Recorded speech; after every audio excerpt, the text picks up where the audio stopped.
नमस्कार, बहुत स्वागत है आपका। आप देख रहे हैं आपकी आवाज और आपके साथ मैं हूं आसिफ शेख। आपकी आवाज में आज हम बात करेंगे कोरोना से जूझ रही आम जनता पर पड़ने वाली महंगाई की मार की।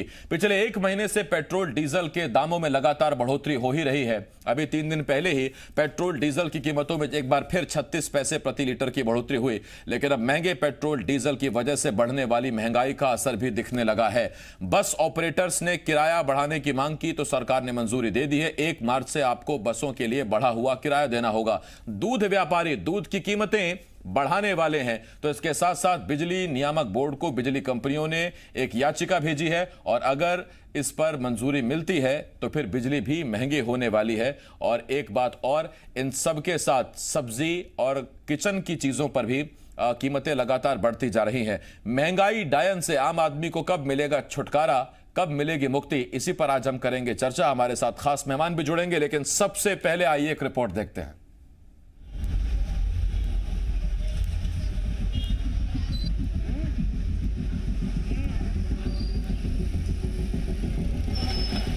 कोरोना का कहर झेल रही आम जनता पर अब बहुत जल्द महंगाई का चौतरफा वार होने वाला है। जी हां, हम जानते हैं कि आप ये सुनकर निराश और मायूस हो सकते हैं, लेकिन क्योंकि ये खबर आपकी जेब और बजट से जुड़ी हुई है, इसीलिए आपको ये जानना जरूरी है कि पेट्रोल डीजल के बाद अब दूध, बिजली और बस का किराया भी महंगा होने जा रहा है।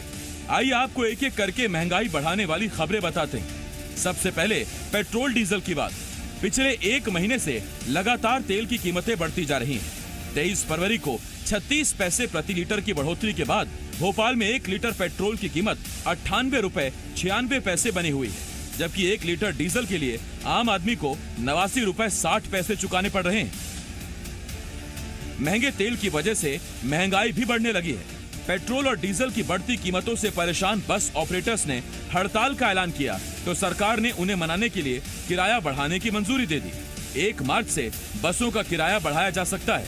प्रदेश के परिवहन मंत्री ने बताया कि ऑपरेटर्स की मांग को सरकार ने मान लिया है। तो माननीय मुख्यमंत्री जी सहमत हैं और उन्होंने कहा है कि 1 तारीख से बस का किराया जो भी उचित होगा वो यात्रियों के और बस मालिकों को का बीच में ध्यान में रखते हुए 1 तारीख से किराया बढ़ा दिया जाएगा। तेल और किराए के बाद अब बात दूध की। एक दिन पहले रतलाम में करीब 20 गांव के दूध व्यापारियों ने बैठक की, जिसमें सभी ने 1 मार्च से दूध का दाम बढ़ाने का फैसला किया। शहर में डेयरियों को दूध 55 रुपए प्रति लीटर बेचा जाएगा, जो अभी 43 रुपए प्रति लीटर है। पेट्रोल और डीजल का आज क्या भाव है सर? और हमारी भैंस आज 1 लाख रुपए 1.5 लाख रुपए में हमको मिल रही है, तो हम क्या करें? इसीलिए हम सब किसानों ने मिल के बातचीत करी। हमने 2-4 दिन पहले इकट्ठे हुए कि अपन को दूध का भाव बढ़ाना 1 तारीख से। दूध के बाद अब बात बिजली की। एमपी के लोगों को एक बार फिर बिजली का जोरदार झटका लग सकता है। कंपनियों ने बिजली की दरों को बढ़ाने के लिए विद्युत नियामक आयोग में याचिका भी दायर की है। दरअसल बिजली कंपनियां घाटे में चल रही हैं। उन्हें बिजली की खपत के मुकाबले आमदनी नहीं हो पा रही। बिजली कंपनियों ने 2019-2020 में 4,752 करोड़ रुपए का घाटा दर्शाया है और ऐसे में अगर उनके प्रस्ताव को मंजूरी मिलती है तो बिजली महंगी हो जाएगी। यानी आम आदमी पर चारों तरफ से महंगाई की मार पड़ रही है और आम जनता सरकार से राहत की मांग कर रही है। अब इंतजार इसी बात का है कि सरकार आम जनता को राहत कब दिलाती है। ब्यूरो रिपोर्ट, जी मीडिया। तो एमपी में बसों का किराया बढ़ाने के फैसले पर पूर्व मंत्री पीसी शर्मा ने सरकार पर निशाना साधा है। पीसी शर्मा ने कहा कि पेट्रोल डीजल के बढ़ते दामों से त्रस्त जनता पर अब एक और बोझ डाला जा रहा है, जिसके विरोध में कांग्रेस आंदोलन करेगी। रुपए पेट्रोल डीजल हो गया ना, आया ही 800 रुपए रसोई गैस भी हो गई। लोग मध्यम वर्गीय अपना बजट उनका फेल हो चुका है, उनकी जेब काटी जा रही है और वेट टैक्स बढ़ रही है सबसे ज़्यादा। अब ऊपर से बस के किराए बढ़ा दिए। बस में कौन जाता है?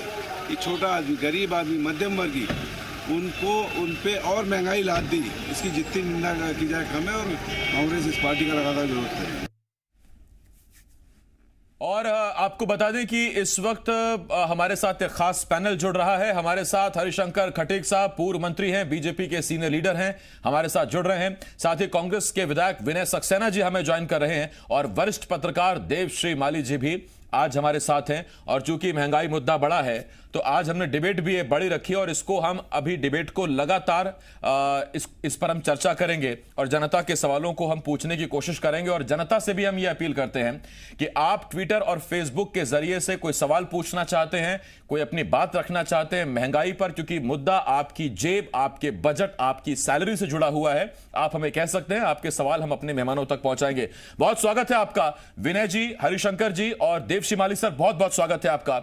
सबसे पहला सवाल हरिशंकर जी आपसे। हरिशंकर जी, पेट्रोल डीजल महंगा होगा, देश का विकास होगा, लेकिन देश का विकास तो होगा सर, जनता का बजट बिगड़ने लगा है, उसके साइड इफेक्ट्स दिखने लगे हैं। हमने सुना दूध व्यापारी कह रहे हैं कि पेट्रोल डीजल की कीमतें बढ़ी तो भाड़ा बढ़ रहा है, चारा बढ़ रहा है, नतीजा अब हम दूध बढ़ाएंगे। इसके साथ साथ अब जो बिजली की कीमतें हैं उस पर भी महंगाई है और बस के ऑपरेटर्स ने भी बता दिया कि अब जब तेल ही महंगा है तो फिर सवारियों से किराया भी ज्यादा लेंगे, सरकार ने अनुमति भी दे दी।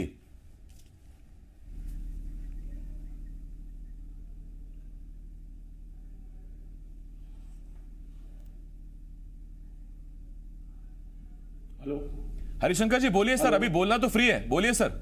हेलो हेलो हाँ, सबसे पहले तो हम आपको जो बताना चाहते हैं कि इसके दो कारण हैं, जो महंगाई बढ़ने के दो कारण हैं। एक तो जो डीजल और पेट्रोल है वो हमारे यहाँ नहीं बाहर से आता है, और जब वो बाहर से आता है तो बाहर अंतर्राष्ट्रीय जो कंपनियां होती हैं उसके माध्यम से एक वो जो दरें निर्धारित करते हैं, वो अपने रेट निर्धारित करते हैं, उसमें वो बढ़ोतरी करते रहते हैं, उसके आधार पर एक महंगाई बढ़ती है और पेट्रोल डीजल के दाम बढ़ते हैं। दूसरा, हम आपको बता दें कि हमारा देश इस समय की स्थिति में कैसे था। हमारे देश के प्रधानमंत्री ने साहस का परिचय देते हुए हमारे देश को एक ढाढ़स बनवाया और उसके आधार पर कोविड जैसी बीमारी हमारे देश में आई, कोरोना जैसी बीमारी आई, उससे निजात दिलाने के लिए हर संभव प्रयास किए। क्योंकि आदमी का जीवन है तो सब चीजें दूर हो सकती हैं, जीवन है तो अगर सुरक्षा हमारे जीवन की है तो सब चीजें हम जी सकते हैं इस दुनिया में। ऐसा प्रयास हमारे देश के प्रधानमंत्री ने किया है। और महंगाई की बात जो आप बोल रहे हैं, महंगाई की बात के लिए तो ऐसा है कि जो अंतर्राष्ट्रीय कंपनियों से जो पेट्रोल और डीजल के नाम वहां से दरें निर्धारित की जाती हैं उसके आधार पर ये होता है। वहां बढ़ते रेट तो यहाँ भी रेट बढ़ जाते हैं, लेकिन हमें मालूम है कि केंद्र सरकार के द्वारा और प्रदेश सरकार के द्वारा इसमें छूट देने का भी प्रावधान किया जाता है, लेकिन अपन को प्रदेश भी चलाना और देश भी चलाना, इसलिए हमारे मध्य प्रदेश के मुख्यमंत्री शिवराज सिंह चौहान जी हमेशा चिंता करते हैं कि हम अपनी जनता को किस प्रकार से राहत में राहत दे सकें। उसके आधार पर वो काम भी कर रहे हैं। हमारी सरकार जनता को राहत देगी, हमें पूरा विश्वास है। नहीं हरिशंकर जी, मैं समझा नहीं, आपने कहा कि केंद्र और राज्य सरकारें छूट देती हैं, तो ये छूट को इंग्लिश में टैक्स कहते हैं क्या सर? क्योंकि एमपी में करीब 33% वैट वसूला जा रहा है पेट्रोल पर, और दूसरा केंद्र भी एक्साइज लेता है। नतीजा ये कि 31-32 रुपए का बेस प्राइस वाला पेट्रोल आज मध्य प्रदेश में 90 रुपए मिल रहा है सर। तो ये छूट कहां मिल रही है सर, बताएंगे जरा आप? नहीं, इसके लिए भी अपन जो अंतर्राष्ट्रीय कंपनियां जहां से पेट्रोल और डीजल आता है वहां जो रेट, देखो जो टैक्स लग रहा था वो तो टैक्स लग रहा है, टैक्स जो लग रहा था वो तो टैक्स लग रहा है। अभी तो सरकार ने कोई टैक्स बढ़ाया नहीं है, आज की स्थिति में कोई टैक्स नहीं बढ़ाया।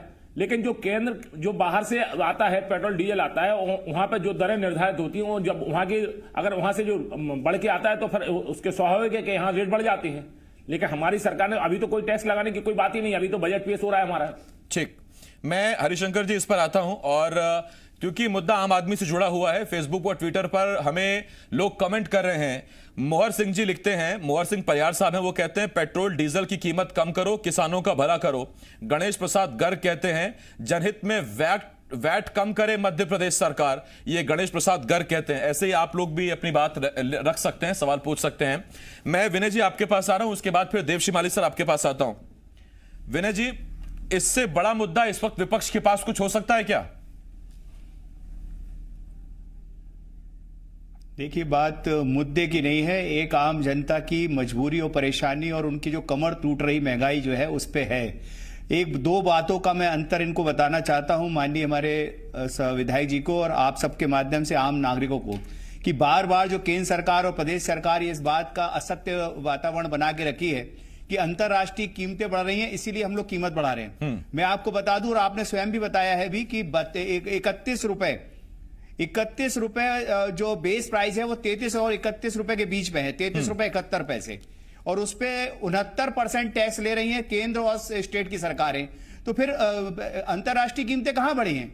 अभी हमारा जो हिंदुस्तान है उसके आसपास के भूटान हो, पाकिस्तान हो, बांग्लादेश हो, श्रीलंका हो, इन सब में कीमतें हमारे यहां से आधी हैं। तो क्या वो अंतरराष्ट्रीय बाजार के हिसाब से नहीं चल रहे? फिर दूसरी बात मैं कहना चाहता हूं, माननीय प्रधानमंत्री जी ने जब वो 2014 में जब चुने गए थे तो उन्होंने कहा था मेरे भाग्य से अगर अंतरराष्ट्रीय कीमतें कम हो रही हैं तो ये तो मेरा भाग्य अच्छा है। और उन्होंने जब उस समय कीमतें कम नहीं की, उन्होंने ये कहा था कि जब भविष्य में कीमतें कम होगी तो हम लोग टैक्स घटा के जनता को राहत देंगे। दूसरी बात कहना चाहता हूं, कोरोना के समय वैसे ही आम आदमी का बजट बिगड़ा हुआ है, नौकरियां जा चुकी हैं, बेरोजगारी बढ़ी हुई है।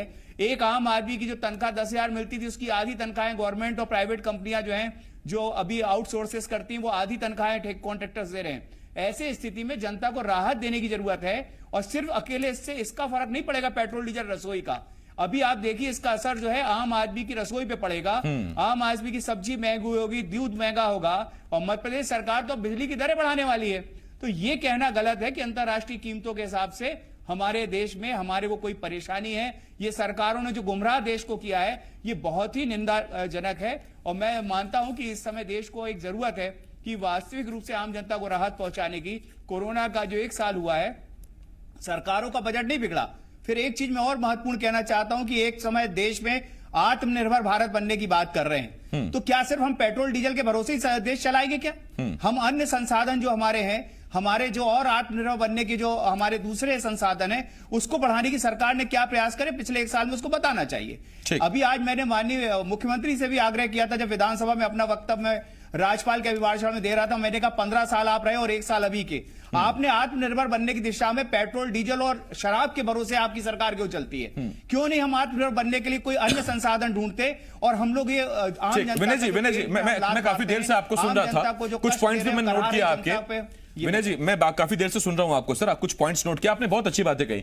आपने कहा कि भारत में पेट्रोल 90-100 रुपए के आसपास, भूटान में और पाकिस्तान में, मैं मानता हूं सर पाकिस्तान में इस वक्त पेट्रोल सस्ता है, श्रीलंका में सस्ता है, नेपाल सस्ता है, आपने वो तर्क अच्छा दिया। लेकिन इसी तर्क के आधार पर मैं आपसे एक सवाल पूछता हूं सर, भोपाल से तो फिर भी भूटान, नेपाल, पाकिस्तान बहुत दूर है। इसी देश में जयपुर में यानी कि राजस्थान में हरिशंकर जी की सरकार नहीं है, सरकार आपकी है। मुंबई में यानी कि महाराष्ट्र में सरकार हरिशंकर जी की नहीं है, आपकी है।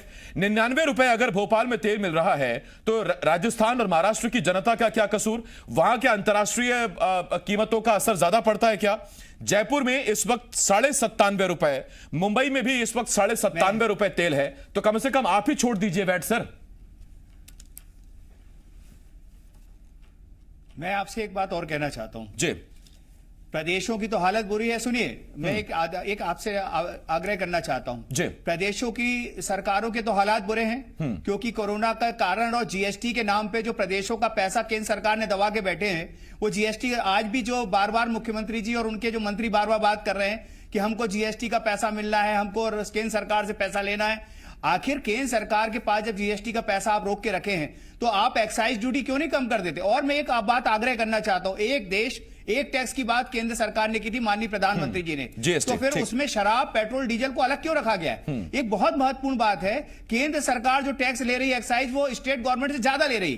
तो अगर सेंट्रल गवर्नमेंट ऊपर से जो हमारे बड़े पदाधिकारी हैं, देश के मुखिया हैं, प्रधानमंत्री जी हैं, और उन्होंने तो वादा और दावा किया था अच्छे दिन का, तो क्या ये अच्छे दिन है? मैं उनसे आग्रह करना चाहता हूं आपके माध्यम से, अगर वो बात मेरी पहुंचे, आम जनता की बात पहुंचे, स्टेट गवर्नमेंट को या तो जीएसटी का पैसा दे दें हर स्टेट को, चाहे वो एमपी हो, राजस्थान हो, छत्तीसगढ़ हो। एक तरफ वो जीएसटी का पैसा दबा के बैठे हैं और दूसरे तरफ एक बड़ी महत्वपूर्ण बात है कि जो एक देश और एक टैक्स की बात करके लोकसभा में ऐसा लगा आजादी का जश्न मनाया गया उस दिन रात को जिस समय हमने लागू किया जीएसटी। तो क्या उनको इस समय में टैक्स कम करना नहीं चाहिए? एक देश एक टैक्स और एक जीएसटी अगर वो लगाएंगे तो 16% से ऊपर लगा नहीं सकते, इसीलिए उसको जीएसटी में नहीं ला रहे हैं। तो ये भी एक बहुत महत्वपूर्ण बात है जो जिम्मेदारों को समझने की है। आपके माध्यम से चाहिए ये बात पहुंचनी चाहिए, एक आम नागरिक को पता होनी चाहिए। मैं इस पर लौट रहा हूं के बाद देव शिमाली सर आपके पास आ रहा हूं। देव शिमाली सर, क्या महंगाई की जड़ पेट्रोल डीजल है? क्योंकि पेट्रोल डीजल की कीमतें अगर बढ़ती हैं तो माल भाड़ा, किराया, दूसरी चीजें बढ़ने लगती हैं। और ये जो बाकी की हम जिसे चौतरफा मार कह रहे हैं, जिसमें एक तरफ पेट्रोल डीजल है, दूसरी तरफ दूध है, तीसरी तरफ बस के किराए हैं और चौथी तरफ बिजली, इसे हम महंगाई की चौतरफा मार कह रहे हैं। क्या इनमें से ज्यादातर में महंगाई बढ़ने की वजह और मूल वजह आप पेट्रोल डीजल को मानते हैं? बिल्कुल आसिफ जी, देखो अपन पिछले शो में जब बैठे थे कुछ दिन पहले, तो मैंने यही कहा था कि जो पेट्रोल और डीजल की कीमतों में वृद्धि हुई है आज उसका असर सिर्फ स्कूटर चलाने वाले, कार चलाने वाले लोगों पर या ट्रैक्टर चलाने वाले किसानों पर आ रहा है। लेकिन अगली बार जब हम मिलेंगे तो त्राह मची हुई मिलेगी, क्योंकि इसका असर सब पर जाएगा। जिस प्रकार से पेट खराब होने पर आदमी को पूरी बॉडी का स्ट्रक्चर खराब हो जाता है, ढेरों बीमारियां हो जाती हैं, उसी प्रकार से आज के वर्तमान युग में अगर आप गैस और डीजल और पेट्रोल अगर महंगी कर देंगे तो पूरा आपको कुछ करने की जरूरत नहीं, पूरा बजट जो होता है वो तहस नहस हो जाएगा। क्योंकि पेट्रोल ट्रांसपोर्टेशन को बढ़ाती है, डीजल ट्रांसपोर्टेशन को बढ़ाता है। अब बाकी चीजों की घासलेट की उतनी जरूरत नहीं बची है घरों में, क्योंकि वो गैस से काम चलता, तो आपने गैस को महंगा कर दिया। डीजल पेट्रोल का असर हर चीज पर जाएगा, ऐसा कोई चीज नहीं है। क्योंकि अगर किसान फसल लाएगा तो जाएगा, ट्रांसपोर्टों के किराना बाहर आएगा तो जाएगा, दूध आएगा तब जाएगा, ट्रेन से जाएगा तो जाएगा। तो डीजल एक अहम चीज है, पेट्रोल एक अहम चीज है। अभी तो इसकी शुरुआत हुई है, अभी तो इसके असर दिखना शुरू ही नहीं हुए हैं। क्योंकि अब आज ट्रांसपोर्ट मिनिस्टर ने बोला कि पैसे बढ़ाना ही पड़ेंगे। आखिर बस ऑपरेटर क्या करेंगे, उनका क्या कसूर है? वो ऐसा तो नहीं हो सकता कि 65 रुपए डीजल था या देवशी माली सर, आप अपनी बात पूरी करिए। लेकिन जो आपने एक बात कही कि वो क्या करेंगे, वो भी अपनी आजीविका के लिए ही बस चलाते हैं। ऐसे ही एक हमारे दर्शक हैं, शेर सिंह उनका नाम है, वो बस ऑपरेटर हैं, ट्रांसपोर्ट ऑपरेटर हैं। वो लिखते हैं डीजल इतना महंगा है कि हम अगर 15 किलोमीटर के भी किसी व्यक्ति से 20 रुपए लेते हैं तो सवारी हमसे पूछती है इतना महंगा किराया क्यों लेते हो। तो अब हमें यह जवाब चाहिए कि हम उन्हें क्या जवाब दें। तो ये बस ऑपरेटर हमसे सवाल कर रहे हैं, बड़ा वाजिब सवाल है सर। मैंने भी सर उनकी ही बात को आगे बढ़ाया है कि भाई सारी चीजें वो खुद पैदा करने वाले व्यक्ति नहीं है, वो एक ट्रांसपोर्टर हैं। जो चीज आती है उसके इनपुट में जो पैसा लगता है उस लागत के आधार पर टैक्स वो किराया निर्धारित करते हैं। जनता लड़ती बस ऑपरेटर से है, ठीक है, जबकि वो उसके लिए जिम्मेवार नहीं है। किराया तय वो नहीं कर रहा, वो नहीं बढ़ाना चाहता। लेकिन जब 60 रुपए डीजल लीटर था उस समय का अगर किराया तय करके बैठे हुए हैं और 90 रुपए लीटर में होगा तो उसका तो बस बिक जाएगी ना। तो वो भी धर्म संकट में है। जो आदमी 4 रुपए लेना चाहिए उसको 3 लेना पड़ रहे हैं, 2, क्योंकि 2 से डायरेक्ट 4 मांगते हैं तो लोग मारने को तैयार हो जाते हैं, लड़ने को तैयार हो जाते हैं। ठीक बात। लेकिन आसिफ जी फिर भी मैं ये कहना चाहूंगा कि ये राज्यों का जो झगड़ा है, या इस बात से अलग हटके मैं ये कहता हूं कि ये सरकारों का, खासतौर पर मैं मध्य प्रदेश सरकार के संदर्भ में बात करूं या राजस्थान सरकार के संदर्भ में बात करूं, ये इनका फाइनेंशियल जो प्लानिंग है वो उसका फेल्यूर है। मैं बहुत बारीक तौर पर आपको बता दूं कि जैसे दतिया है, ठीक है, दतिया में पेट्रोल मान लो अब 97 रुपए 98 रुपए लीटर है। वहां से दतिया से 20 किलोमीटर दूर झांसी है, और दतिया जिले के चारों तरफ आप कहीं से भी चले जाएंगे तो 15 से 20 किलोमीटर दूर झांसी जिला लगता है, पीछे जालौन जिला लग जाता है। वहां पेट्रोल डीजल 10 रुपए सस्ता है, 8 रुपए सस्ता है। तो ये जो उत्तर प्रदेश जाने वाला जो बस ऑपरेटर हो, ट्रक उस दिन भी देवशी माली सर चर्चा की थी हमने कि ये टीकमगढ़ से जरा सा ऊपर निकल के अगर यूपी से लोग जाते हैं, वहां से डीजल और पेट्रोल भर के लाते हैं और मध्य प्रदेश में बेचते हैं, वो भी 2-3 रुपए पर लीटर कमीशन के साथ। ये एक नया धंधा चल पड़ा। मैं देवशी माली सर आपके पास आ रहा हूं सर मैं आपके पास। जी सर बोलिए। भाई ये तो बुराई की बात हुई, मैं तो ये तो हुई इसकी एक बुराई की बात। मैं तो एक सामान्य बात कह रहा हूं। जिस आदमी को सपोज करिए लखनऊ जाना है दतिया से या ग्वालियर से, तो वो ग्वालियर से 10 लीटर डीजल डलवाता है या 10 लीटर पेट्रोल डलवाता है ताकि झांसी तक पहुंच जाए, और वहां जाके अपना फुल टैंक कराता है। इसमें सर मैं आपको एक बात और बताता हूं, जो अभी हमको पता लगा। एक ट्रक ऑपरेटर से बात हुई तो उन्होंने कहा कि अगर मुझको दिल्ली से मुंबई जाना है और बीच में महाराष्ट्र क्रॉस करता हूं तो मैं बीच में या तो यूपी में तेल डलवा लेता हूं या फिर जाके महाराष्ट्र में तेल डलवाता हूं, एमपी से नहीं डलवाता, मैं गुजर जाता हूं। उसकी वजह यही है कि महंगा डीजल पेट्रोल है, हर आदमी अपने हिसाब से पैसा लगाता है। मैं लौट रहा हूं उस पर आपके पास। हरिशंकर जी आपके पास आ रहा हूं। मैं यहां ग्वालियर जी देवशी मालिक सर आता हूं आपके पास। हरिशंकर जी आपके पास आ रहा हूं। हरिशंकर जी मेरा आपसे सवाल यही है सर, जो बस ऑपरेटर है वो हो गए हैं बेबस। उसकी वजह यह है कि उनको किराया निर्धारित है, अपनी मर्जी से बढ़ा नहीं सकते, और उसके बाद अब जब वो लगातार मांग कर रहे थे, सरकार ने मंजूरी दे दी है। पेट्रोल डीजल पर सर आप वैट लेते हैं, आम जनता की जेब ढीली होती है, एक्साइज हमको चुकाना पड़ता है, ठीक है, देश के विकास के लिए वो जरूरी है, लेकिन बस ऑपरेटर क्या करें? Sir bus operator petrol diesel बना नहीं सकता।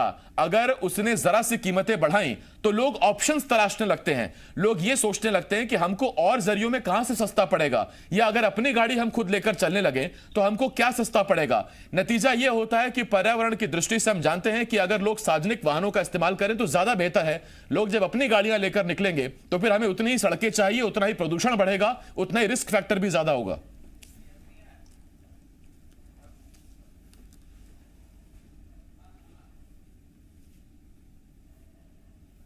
हरिशंकर जी आप ही से सवाल था सर।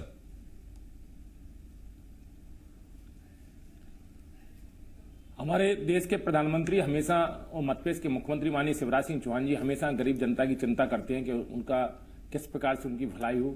कोरोना जैसी बीमारी के कारण कुछ हालात बिगड़ गए थे, लेकिन सबको मालूम है कि जब बाहर से कोई एक राज्य से दूसरे राज्य में पलायन करके वो वापस अपने घर लौट रहा था, तो हमारी भारतीय जनता पार्टी की सरकार ने, हमारे भारतीय जनता पार्टी के चाहे हमारे मुख्यमंत्री महोदय हों, चाहे प्रदेश अध्यक्ष जी हों, चाहे सांसद हों, चाहे विधायक हो, चाहे भारतीय जनता पार्टी के कार्यकर्ता हों, सभी लोगों ने मिलकर के लोगों की सेवा करने का प्रयास किया, उनके बीच में काम करने का काम किया। कोरोना जैसे उसमें स्थिति के हालात हमारे देश के जबरदस्त तरीके से बिगड़ रहे थे, लेकिन हमारे देश के प्रधानमंत्री ने चिंता की और साहस और ढाढ़स उन लोगों ने बनवाने का काम किया। अब रही महंगाई की बात, तो महंगाई की उसमें आप स्वयं अभी बता रहे हो कि कारण क्या है, मध्य प्रदेश की स्थिति क्या है और राजस्थान की स्थिति क्या है, पंजाब की स्थिति क्या है, महाराष्ट्र की स्थिति क्या है, आपने सब चीजें सामने रख दी हैं। तो ये बात बिल्कुल सही है कि अपने जब अंतरराष्ट्रीय वहां से पेट्रोल डीजल के रेट बढ़ते हैं तो हमारे यहाँ पर रेट बढ़ जाते हैं, लेकिन हमें हमारे देश के प्रधानमंत्री जी को, मध्य प्रदेश के मुख्यमंत्री शिवराज सिंह चौहान को मध्य प्रदेश का विकास भी करना है और गरीब जनता को जो शासन की योजनाएं बनाई गई हैं उन योजनाओं के माध्यम से जनता को लाभ देने का भी काम करना है, चाहे वो सम्मल। हरिशंकर जी एक बड़ा दिलचस्प सवाल आया है, आपको खुद पता है कि हरिशंकर जी आप चूंकि खुद विधायक हैं, इलाके का प्रतिनिधित्व करते हैं, सरकार आपकी है। हरिशंकर जी आप इलाके का प्रतिनिधित्व करते हैं, ऐसे में एक दर्शक हैं हमारे, उनका नाम है आशु कायत मुल्तान। बड़ा दिलचस्प सवाल उन्होंने पूछा है। उन्होंने ये कहा है कि बीजेपी के विधायक जी से आप पूछिए, यानी कि मुझे संबोधित करते उन्होंने लिखा कि बीजेपी के विधायक जी से पूछिए कि उनके हिसाब से जनता की जेब पर भारी भी ना पड़े, विकास भी हो जाए, तो ऐसे में पेट्रोल डीजल का क्या रेट होना चाहिए। तो बकौल हरिशंकर जी क्या रेट होना चाहिए? इसके लिए हम बता रहे हैं कि हमारी सरकार पूरी चिंता कर रही है, हमारी सरकार कोई ना कोई रास्ता इसमें निकालेगी। हमारे मध्य प्रदेश के मुख्यमंत्री शिवराज सिंह चौहान भी रास्ता निकालेंगे कि जनता की जेब के ऊपर भारी ना पड़े। और जो नहीं, वो तो ये पूछ रहे हैं कि पेट्रोल 1 लीटर का हरिशंकर जी क्या मानते हैं, कितने का होना चाहिए और डीजल 1 लीटर कितने का होना चाहिए? ये तो देखो, ये अंतर्राष्ट्रीय कंपनियों के ऊपर डिपेंड करता है कि वो कितने का दे रहे हैं। आज की स्थिति के आधार पर, जैसे आपने बताया कि इतने रुपए को आता है, इतना टैक्स लग जाता है, तो टैक्स लगने की परंपराएं आप सबको मालूम है कि पहले से है, लेकिन हाँ, टैक्स हमारी सरकार बढ़ा नहीं रही है। आपको खुद मालूम है कि हमारी सरकार टैक्स को नहीं बढ़ा रही है, बल्कि मध्य प्रदेश का विकास भी करना है और विकास के साथ साथ पात्र व्यक्तियों को, गरीब जनता को शासनिक योजनाओं का लाभ भी दिलाना है, चाहे वो सम्मल विकास के साथ साथ सम्मल योजना का भी लाभ दिलाना है। अन्य और योजनाएं हैं जो गरीब जनता से डायरेक्ट जुड़ी हुई हैं, उन योजनाओं का भी जनता को लाभ दिखाना है। कांग्रेस की सरकार में तो अब सबको चिंता होना चाहिए थी कि कांग्रेस की जब 15 महीने की सरकार बनी थी तो हेलीकॉप्टर खरीदे गए, एल्फा जैसे इंदौर में हो रहे थे, कई चीजें और हो रही थी, लेकिन व्यवस्थाएं कैसे खराब हुई, कांग्रेस के 15 महीने के कारण खराब हुई हैं। हमारे मध्य प्रदेश के मुख्यमंत्री शिवराज सिंह चौहान जी ने जो इस तरीके से मध्य प्रदेश का विकास भी किया है, शासन की योजनाओं का लाभ भी जनता को देने का काम किया है। गजब डिस्ट्रक्शन पावर है कांग्रेस में सर। 15 साल की सरकार के सारे काम 15 महीने में खराब हो गए। मैं लौट रहा हूं हरिशंकर जी इस पर आपके पास। विनय जी आपके पास आ रहा हूं। विनय जी, मैं जानता हूं, मैं आपसे पूछूंगा कि 15 महीने में आपने क्यों नहीं पेट्रोल डीजल की कीमतें कम की, जबकि आपके मैनिफेस्टो में था कि पेट्रोल डीजल पर आप कम से कम 5-5 रुपए लीटर कीमतें कम करेंगे। 15 महीने में आपने नहीं की। ये सवाल जब आपसे पूछूंगा तो आप कहेंगे सिर्फ 15 महीने काम करने का मौका मिला, लेकिन बगल में महाराष्ट्र में और राजस्थान में यहां तो सर आपकी सरकारें शुरू से हैं, तो जो अल्टरनेट सोर्सेज की विनय जी आप बात कर रहे थे कि सरकारें अल्टरनेट सोर्सेज क्यों नहीं जनरेट करती, रेवेन्यू का दूसरा जरिया क्यों नहीं उत्पन्न करती, तो आपकी सरकारें ये सारा का सारा रेवेन्यू इन्हीं चीजों से क्यों वसूलती है? उन्होंने क्यों नहीं डेवलप किए अल्टरनेट सोर्सेज? देखिए, माननीय कमलनाथ जी की आपने बात की, मैं उनके बारे में बात करूंगा क्योंकि मैं मध्य प्रदेश का हूं। माननीय कमलनाथ जी ने जिस समय 20 मार्च को हम लोग की सरकार गिरी, उसके 15 दिन पहले, वैसे विनय जी ये ठीक है, जब आप पाकिस्तान और भूटान की बात करें तब आप अंतर्राष्ट्रीय है, लेकिन जब मध्य प्रदेश का सवाल तो आप एमपी के हैं। नहीं, मैं आपकी हर बात का जवाब दूंगा। एक बात सुनिए, मैं किसी भी आपकी ऐसी प्रश्न नहीं है जिसका जवाब नहीं दूंगा। मैं अपनी मध्य प्रदेश की प्राथमिकता में पहले बात करूंगा। माननीय कमलनाथ जी ने जो बजट हमारा आ रहा था, जिस समय सरकार 20 मार्च को हमारी सरकार गिरी है, उस समय माननीय कमलनाथ जी ने, वित्त मंत्री जी तरुण भानोट थे, उनको किसी ने बुला लीजिएगा, हम लोग पेट्रोल डीजल की कीमतें कम करने वाले थे। फर्स्ट टारगेट हमारा किसानों का था। पहले साल में हमने किसानों का कर्जा माफ करने के लिए 2 लाख में से 1 लाख तक वालों का कर्जा माफ किया। दूसरे साल में पेट्रोल डीजल की कीमत हम करने वाले थे, इस बीच हमारी सरकार गिराई गई। तीसरी बात मैं कहना चाहता हूं, ये सरकार 2014 में अब की बहुत हुई महंगाई की मार, अब की बार भाजपा सरकार के नारे पे आई थी, अच्छे दिन के नारे पे आई थी। और मैं इनसे पूछना चाहता हूं कि आखिर अच्छे दिन प्रधानमंत्री के अंडर में तो पूरे प्रदेश है हिंदुस्तान के। अगर प्रधानमंत्री को पूरे देश से प्यार है, अपने भर स्टेट से प्यार नहीं है, या अदर भाजपा के स्टेट से प्यार नहीं है, तो वो एक्साइज ड्यूटी जो हिंदुस्तान में जो सेंट्रल गवर्नमेंट की लगती है, उसको उन्होंने जीएसटी में कवर क्यों नहीं किया? पहले दिन से प्रश्न उठ रहा है, जिस समय जीएसटी लागू हुआ था, कि पेट्रोल डीजल और शराब पे ये जीएसटी लागू क्यों नहीं? मतलब सरकारें जहां वसूली कर सकती हैं, वहां एक देश एक टैक्स नहीं होगा। फिर उनका जो सबसे बड़ा वादा था, एक देश एक टैक्स पूरे हिंदुस्तान में लगेगा, मैं बस उस वादे की बात करना चाहता हूं। उनकी इस घोषणा की जो वचन उन्होंने देश को दिया था, वो उस पर क्यों असत्य साबित हुए, क्यों झूठे हमने उस दिन भी इस पर बात की थी विनय जी। मैं उसी पर आ रहा हूं, आपने जो पॉइंट रखा है मैं उसी पर पूछता हूं। देवश्री माली सर, मैं आपके पास आ रहा हूं। देवश्री माली सर, क्या आज के इस युग में, जब भागदौड़ भरा युग है, लगातार दौड़ता हुआ हमारा देश है, युवा देश है, क्या पेट्रोल डीजल जैसी चीजों को आप लग्जूरियस आइटम में रखेंगे? क्या दूध जैसी चीज भी लग्जूरियस आइटम में आ सकती है? पेट्रोल डीजल को जीएसटी में क्यों नहीं लाया जा रहा? ठीक है, आप शराब पर टैक्स वसूलिए, ज्यादा टैक्स वसूलिए, क्योंकि शराब किसी के लिए अत्यंत जरूरी नहीं है, लेकिन पेट्रोल डीजल तो जरूरी है सर। और इसमें भी वो वर्ग जो डीजल से पंप सेट चलाता है, जो डीजल से ट्रैक्टर चलाता है, उसको कोई सब्सिडी नहीं, उसी रेट पर उसको भी वो डीजल है जो एक BMW, ऑडी, मर्सिडीज जैसे ब्रांडेड गाड़ियां चलाने वाले को पड़ रहा है। बिल्कुल, मैं शुरू से ही ये बात कह रहा हूं कि अगर सरकार यह तर्क देती है कि गाड़ियां बहुत हो रही हैं, गाड़ियां उठ रही हैं, लोगों के पास पैसे की दिक्कत नहीं है, तो मैं ये कहता हूं कि भाई महंगी गाड़ियां हैं तो महंगी गाड़ी उठाने वालों पे आप ज़्यादा टैक्स लगा दीजिए। गाड़ी, अगर आपको गाड़ी ज़्यादा लगती है तो गाड़ियों की बिक्री पर रोक लगवाइए। पेट्रोल और डीजल तो एसेंशियल सर्विसेज में शामिल है, और ये लग्जरी कभी भी नहीं था आसिफ भाई। डीजल और पेट्रोल, उससे पहले केरोसिन की बहुत जरूरत रहती थी। ये तीनों चीजें आम आदमी की जरूरत रहती थी, क्योंकि इसका ट्रांसपोर्ट से संबंध था। पहले कोयले से ट्रेनें चलती थी, फिर डीजल की ट्रेन आई, अब जब इलेक्ट्रिक आई है उसके पहले तक डीजल की ट्रेनें चलती थी। अभी भी देश के कई हिस्सों में डीजल की ट्रेन चलती है, तो उसका शुरू से डीजल का संबंध आम आदमी से रहा है। पेट्रोल का भी आम आदमी से संबंध रहा है, क्योंकि बहुत सारे वाहन पेट्रोल से चलते हैं। ट्रांसपोर्टेशन का, अगर ये गाड़ियां सारी की सारी खड़ी हो जाएंगी तो लोगों को बसों में छतों पर भी बैठने को जगह नहीं मिलेगी, आप भी जानते हैं। तो हमने बसों का ट्रैफिक कम करने के लिए, भीड़ कम करने के लिए, ज़्यादा लोग गाड़ियां खरीदें, इसको प्रोत्साहित किया। सरकारों ने बाकायदा इसके लिए इश्तहार निकाले, सरकारों ने बाकायदा बैंकों को बाध्य किया कि वो व्हीकल लोन दें, कंपनियों को प्रमोट किया कि वो छोटी छोटी जगह तक जाए ताकि लोग अपनी जगह तक पहुंच सकें। अब जब आपके पास एक सुविधाजनक रास्ता मिल गया है, इसमें चूंकि सरकारें इस पर ज़्यादा ध्यान क्यों देती हैं, क्योंकि एक तो इसमें किसी प्रकार के हिसाब किताब की जरूरत नहीं है। एक बार किसी भी आदमी ने स्कूटर में अपना पेट्रोल डलाया, वो ऑटोमेटिकली टैक्स खाते में कट गया, रुपए चले गए। ठीक बात, ना आपको हिसाब ना हिसाब रखने की जरूरत है, ना कुछ रखने की जरूरत है, ठीक है। तो इसलिए सरकारें उस पर ध्यान देती हैं। मुझे, लेकिन मैं जो कह रहा हूं, सरकार भले ही ये कहेगा उसको कोई नुकसान हो जाएगा, मध्य प्रदेश के संदर्भ में मैं कह सकता हूं, राजस्थान के भी संदर्भ में मैं कह सकता हूं, वो कैलकुलेट करके देख ले, पता नहीं कैसे उनके फाइनेंशियल एडवाइजर बैठे हुए हैं।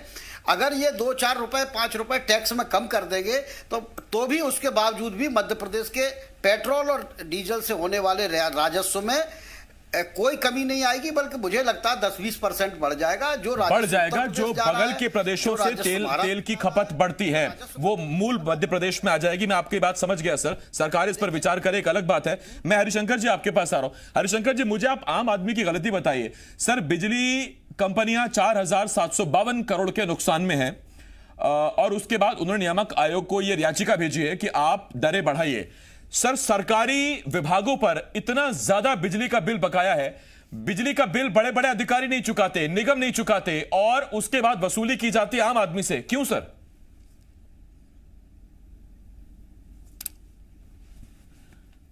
हम आपकी बात से बहुत अच्छे से सुन रहे हैं और हमें बहुत अच्छा भी लगा कि जो आदमी बिजली का उपयोग करता है उसको बिजली का बिल चुकाना चाहिए, चाहे आम नागरिक हो, चाहे कोई अधिकारी हो, चाहे कर्मचारी हो, चाहे राजनेता हो, चाहे कोई भी व्यक्ति हो। क्योंकि विद्युत नियामक बोर्ड के माध्यम से हम लोग जो लाइट खरीदते हैं कंपनियों के माध्यम से, उसको हमें चुकाना पड़ता है। हमारी सरकार समय समय पर लाइट खरीदती है, उसको चुकाने का भी काम करती है।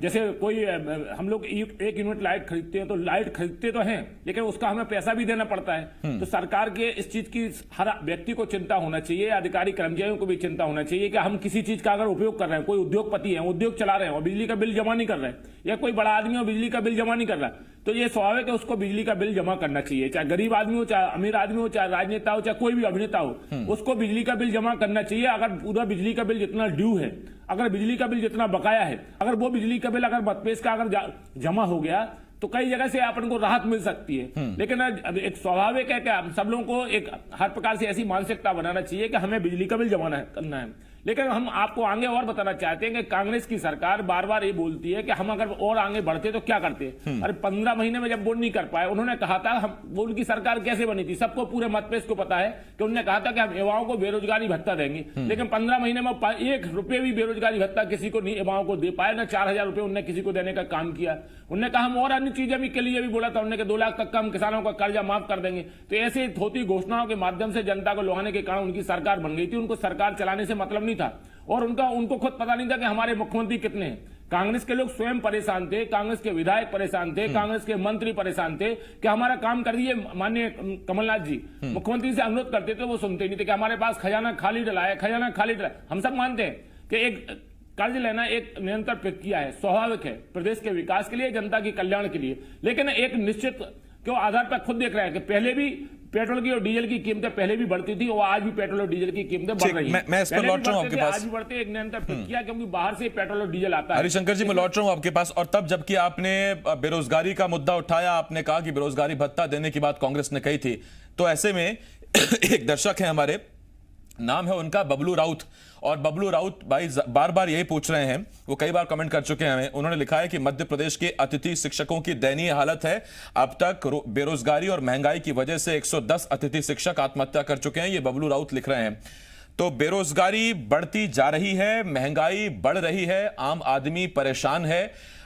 और मैं विनय जी आपके पास आ रहा हूं। विनय जी, हमने जो चौतरफा महंगाई की बात की, उसमें एक जो एस्पेक्ट है वो है दूध का। सर, हम जानते हैं कि ज्यादातर जो दूध का कारोबार करने वाले लोग हैं उसमें बहुत कम वर्ग ऐसा है जो पूर्णतः दूध पर, मतलब उनका पूरा जो धंधा है या जो व्यापार है वो दूध पर सीमित है।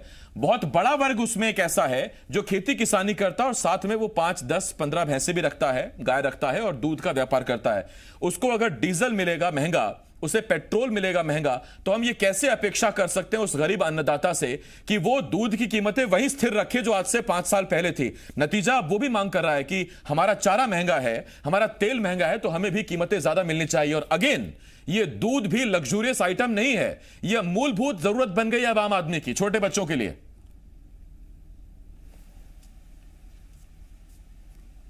देखिए, मैं आपसे ये कहना चाहता हूं कि किसी चीज का तर्क दिया जाए तब तक तो ठीक है। चाहे अंतर्राष्ट्रीय कीमत के बारे में सरकारें झूठ बोल रही हैं, ये कहना कि केंद्र सरकार ने बड़ा अच्छा काम किया तो और हमारी प्रदेश सरकार बहुत सी योजनाएं चला रही, क्या हमारी जेब काट के सब योजनाएं चलेगी? फिर आत्मनिर्भर भारत की बात क्यों करते हैं? दूसरी बात कहना चाहता हूं, कमलनाथ जी की सरकार को 5 साल के लिए मैंडेट मिला था। पहले साल उन्होंने किसानों को राहत दी थी, दूसरे साल वो डीजल पेट्रोल करते, एक एक करके वो हर योजनाओं को लागू कर रहे थे। 300 रुपए को 600 रुपए उन्होंने किया कि नहीं किया? दूसरा एक और आपसे महत्वपूर्ण बात जो आपने उठाई है दूध की, मैं दूध नहीं, दूध वाले भी कीमतें बढ़ाएंगे, सब्जी वाले भी कीमतें बढ़ाएंगे, खली चूने की कीमतें बढ़ रही हैं, हमारे जो बस ऑपरेटर हैं वो कीमतें बढ़ा रहे हैं, ट्रांसपोर्टर कीमतें बढ़ाएंगे। जो श्रीमाली साहब ने कहा और आपने कहा, जब कोई पेट्रोल डीजल की कीमतें बढ़ती तो एक आइटम पे नहीं बढ़ती, उसका असर पूरा धीरे धीरे पूरे के पूरे उस हमारे हर जीन्स पे पड़ता है जो हमारी रोजमर्रा की चीजें हैं। एक आम आदमी और एक नवजात बच्चे के दूध का निवाला भी जो है सरकारें छीनने में लगी हैं। एक और गंभीर और महत्वपूर्ण बात आपकी जानकारी में आपके माध्यम दर्शक तक पहुंचाना चाहता हूं। विश्व में ऐसे भी देश हैं आज, वेनेजुएला जहां पे दक्षिण अमेरिका के पास, जहां ₹1.45 पेट्रोल है, कुवैत है जहां 4.5 रुपए है, अल्जीरिया है, अंगोला है और ईरान है। ये सब वो देश है जहां पे 25 रुपए से कम आज भी पेट्रोल है। ₹1.45 से 24 रुपए 71 पैसे तक पेट्रोल की कीमत नहीं है। तो ये तो गल्फ कंट्रीज है ना सर, यहाँ तो तेल बढ़ता है। आप जानते हैं कि हम अपनी जरूरत का 80% हिस्सा बाहर से इंपोर्ट करते हैं। मैं आपसे क्या कह रहा हूं, वेनेजुएला अपना पेट्रोल नहीं पैदा करता, आप रिकॉर्ड चेक कर लीजिए, बाकी जगह पैदा। लेकिन अगर वो 24 रुपए दे रहे हैं या ₹1.45 दे रहे हैं तो उसमें आप 25 रुपए और जोड़ ले, 50 रुपए से ज्यादा कीमत कहां है? वही तो बांग्लादेश और भूटान बेच रहे हैं। हमारी सरकारें अंतरराष्ट्रीय कीमतों की बातें जो गुमराह कर रही जनता को, ये बहुत ही बड़ा एक इतना बड़ा घोटाला है, ये इतना बड़ा झूठ है जिसका पर्दाफाश जी न्यूज के माध्यम से एक आम नागरिक तक होना चाहिए और सरकारों की नींदें खुलना चाहिए। ये कुंभकर्णी सरकार। सर बहुत धन्यवाद आपका हमारे साथ जुड़ने के लिए। सर वक्त मेरे पास खत्म हो गया महंगाई पर, इसीलिए आज हमने डिबेट का वक्त भी ज्यादा रखा था। देव श्रीमाली सर बहुत शुक्रिया आपका हमारे साथ जुड़ने के लिए। हरिशंकर खटीक जी बहुत बहुत शुक्रिया आपका हमारे साथ जुड़ने के लिए।